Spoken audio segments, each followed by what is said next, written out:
Y'all ready? Ready as we'll ever be. All right. 3, 2, 1. Hi, my name is Adam Page. I'm the Associate Pastor here at Amelia Baptist Church, and I just wanted to thank you for tuning in to our Friday Roundtable. At the Friday Roundtable, we really like to engage in discussion, to learn through conversation, which we believe has become sort of a lost art form. The topics differ every week. Sometimes we talk about the sermon ahead. Most of the time, we're really just after a biblical worldview and how we can know Christ more intimately.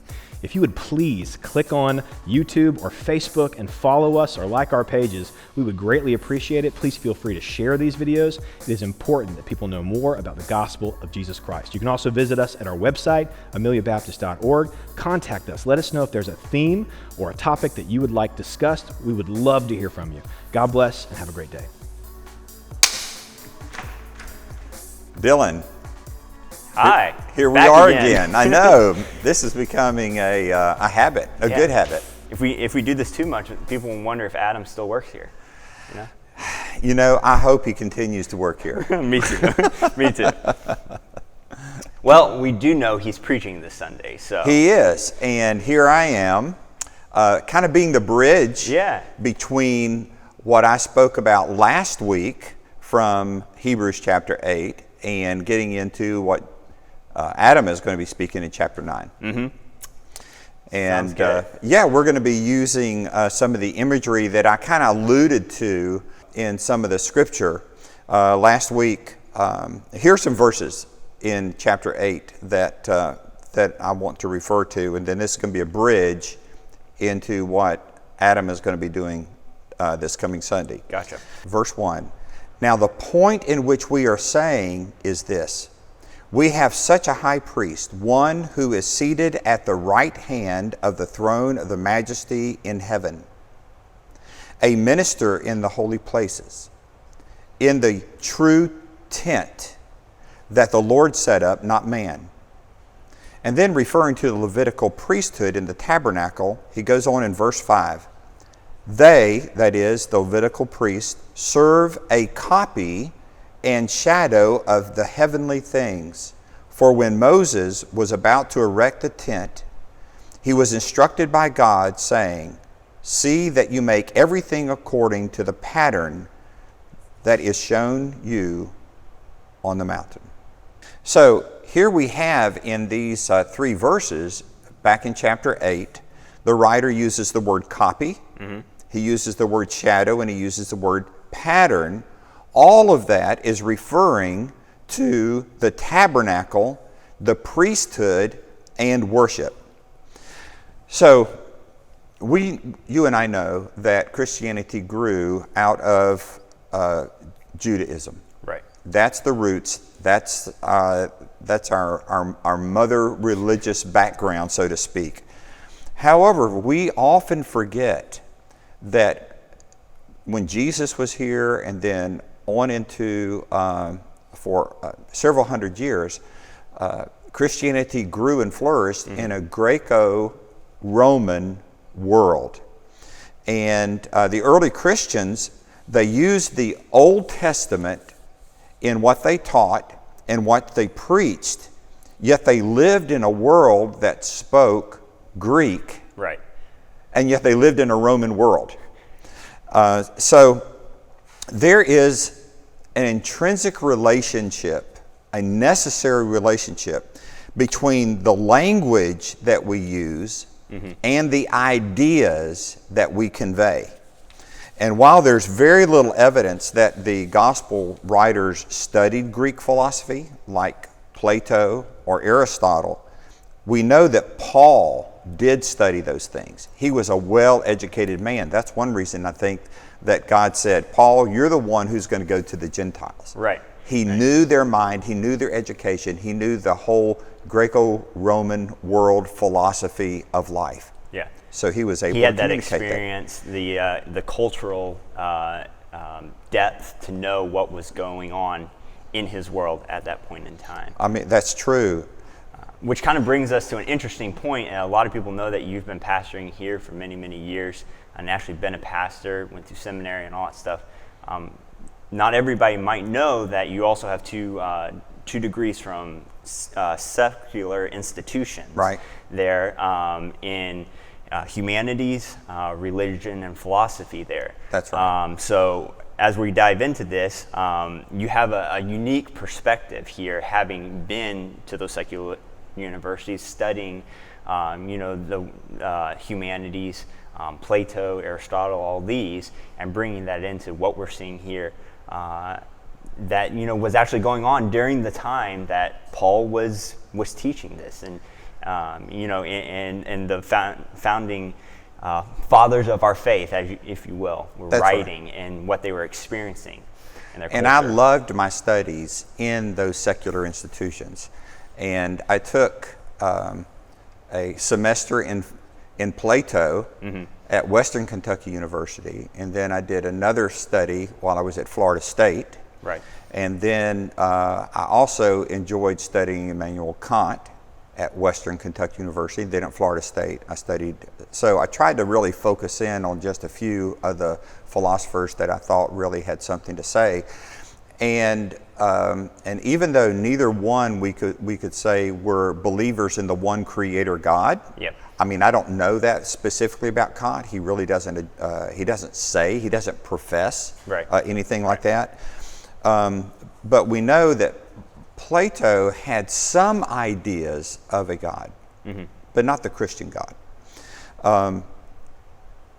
Speaking of Paul a while ago, one evidence that we have that he was so educated in this is when he was taking his journeys and he finally got to Athens. Yeah. He went to Mars Hill, and Mars Hill was the place where the philosophers debated. And so he would walk around and he looked at all the different statues of the gods and things of that nature. And so they gave him an opportunity to speak, and he talked about their gods, and he perceived that they were very religious.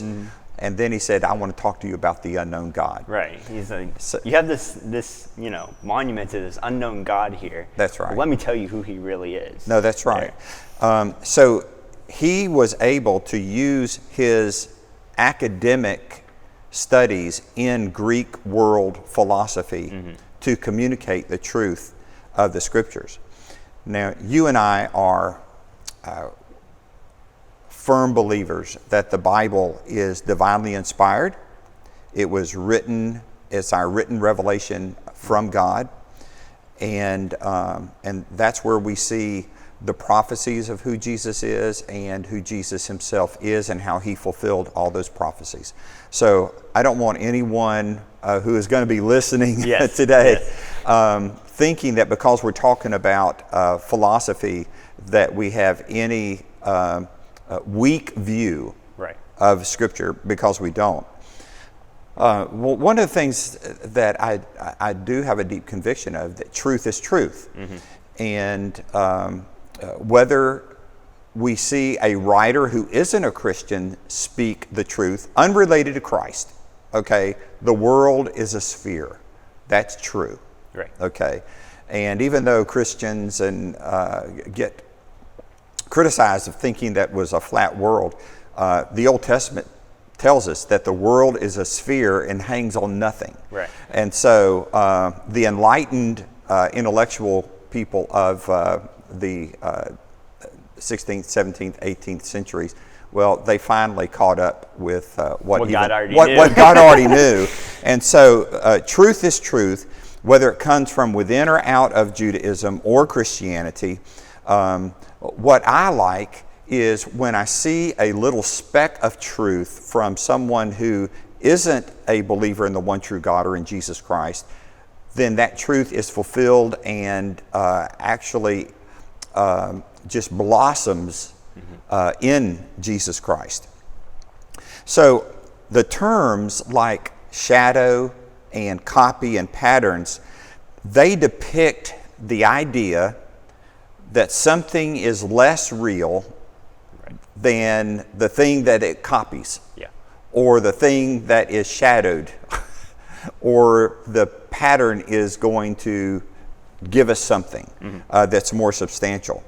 There is a real physical object that casts a shadow on a wall if there's a light. So without the real thing, there's not a shadow. Plato of the 5th century BC used the same type of images of light and shadows to get across the ideas of what he thought were real and things that are good. Now, one of the most popular writing sections of his writing is from the Republic, and it's called the Allegory of the Cave. Yes, and I guess we've heard this analogy here a few times in your sermons, and so in all these years I've been here, right, I do use it. But for those of you who are not familiar with it, what Plato does, he distinguishes between people who mistakenly think that what we see here and what we hear and what we experience in this world is true and real. Okay? So he uses this allegory of the cave. So, imagine this cave in which there are prisoners. Let's just say 3 prisoners. And the prisoners are tied to a chair or a rock or something, and their arms and their legs are bound so they can't move and they can't get around. Their heads are tied in such a way that they cannot swivel their heads left or right. And so they don't know anything to their left or right, and they don't know anything that's behind them. And these prisoners have been there since birth, and they've never witnessed anything other than what's on the wall. Okay? So behind the prisoners there is a fire, and between them and the fire there is a walkway where people walk between the fire and the wall where the shadows are. Now, you can't see the people necessarily in the shadows, but they hold up figurines, like a figurine of a cat or a dog or a tree, or, just imagine something. Okay. Right. So these prisoners, what they see on the wall, that's all they've ever seen. They're seeing the shadows of those figurines. Of something that is behind them that they can't see. That they cannot see the figurines. And so, now if that's all that they've ever known, imagine if you were one of those prisoners and you don't know anything but what's in front of you. And these people are walking with these figurines, and it has a figurine of a cat. So you're going to see a shadow of a cat, right? Now, if you've never seen the real objects and all you've ever seen are the shadows, then you think those are real. Right. That's a cat. And you think that that's all that there is. So here's what Plato asks. If someone were to come to them and try to convince them that the shadows are only shadows, which they don't even know what a shadow is, and it's not a real animal, it's not a real tree, it's not a real plant, what do you think the prisoners would do? How would they respond? They're going to think that person's illogical and misinformed and just kind of not up to date with the current culture and situation there. And think of the actual eyes. All right, so these people, their eyes are focused on so much light. Right. Now, the guy who's come from outside the cave, he has been in the sun. Yeah. He also sees the fire. He also sees the shadows. So actually, the shadows are a little bit dimmer for him. For him, so they're saying you don't see things correctly. Right. Okay? So they have an argument. And let's just say that the free person unchains the guy with the shadows, that can only see the shadows. Well, he's going to fight. Right. Because that's all that he knows. He's going to resist. And but as he's being dragged toward the opening of the cave, he looks over and he sees a fire. Now, at first he can't see that it's a fire. Right. Why? Because so dark, his eyes he can only focus on dark things. And so his eyes adjust and he can see the fire, and he goes, whoa, I didn't know that Yeah, and then he sees people who are holding the figurines, and then he also sees the people that are down looking at the wall. So he sees the shadows, he sees the figurines, and he sees the fire.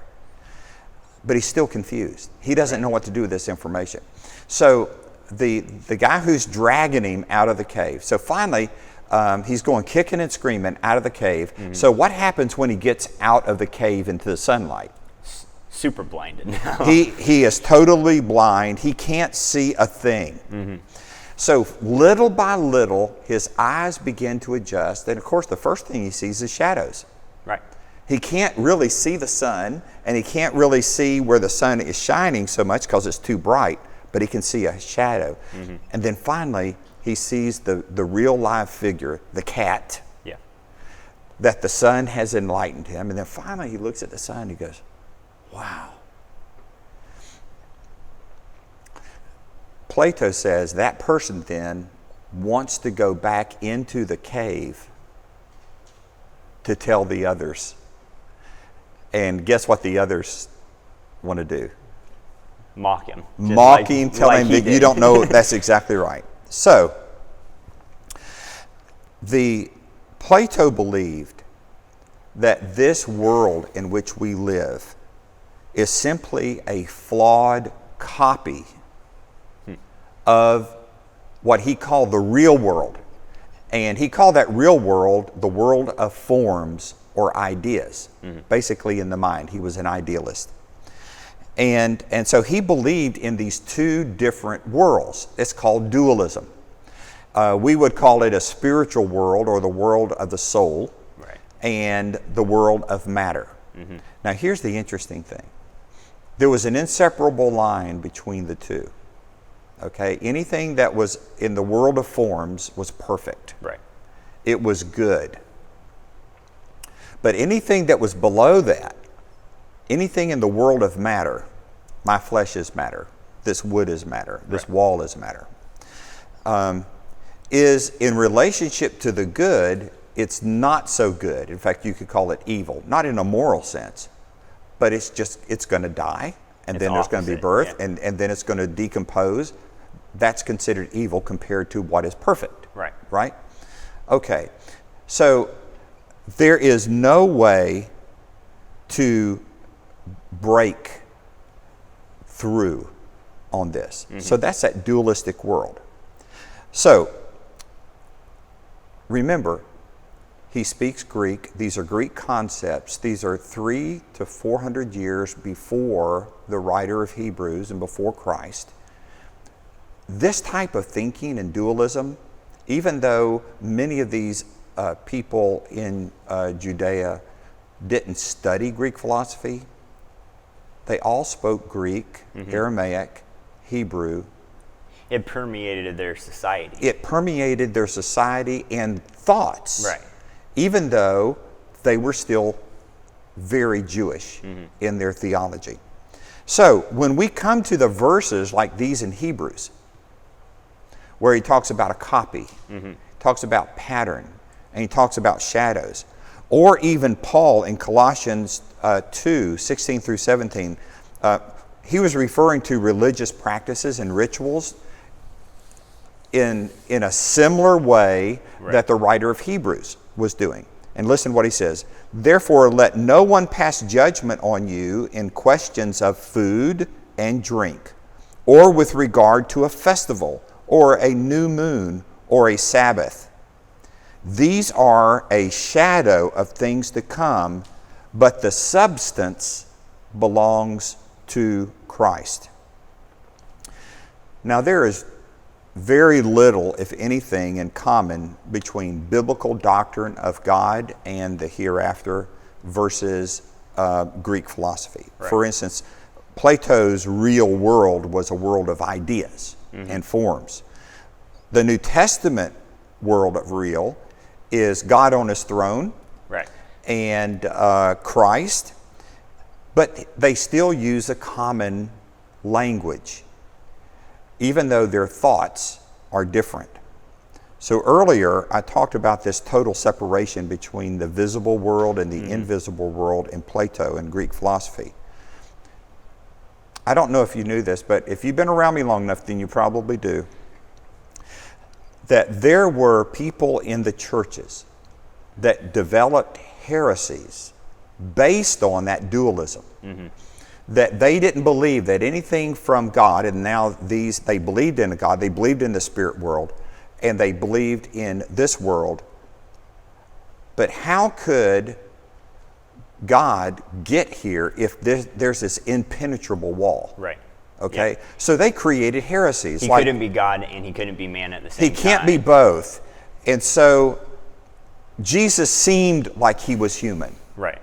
Okay? But he really wasn't. Right. Okay?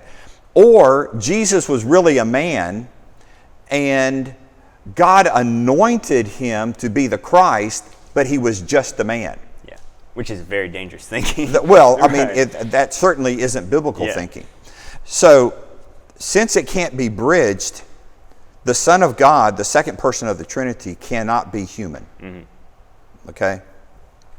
These groups were called Gnostics. This specific type of philosophy was called Docetism. It comes from the Greek word that means to seem. Jesus seemed to be real. Right. One or the other, but he wasn't. So, but we know that the biblical view of Christ is that God did break through into this material world. After all, he did create it, and he became flesh in Jesus Christ, and it was necessary for him to do that, to go to the cross and pay for our sins. So in Hebrews chapter 8, the writer refers to shadows and patterns of the Old Testament. In chapter 9, that Adam is going to address this coming week, the writer gets very specific about Jewish priesthood, Right. worship in the tabernacle as part of the old covenant that's to be done away with.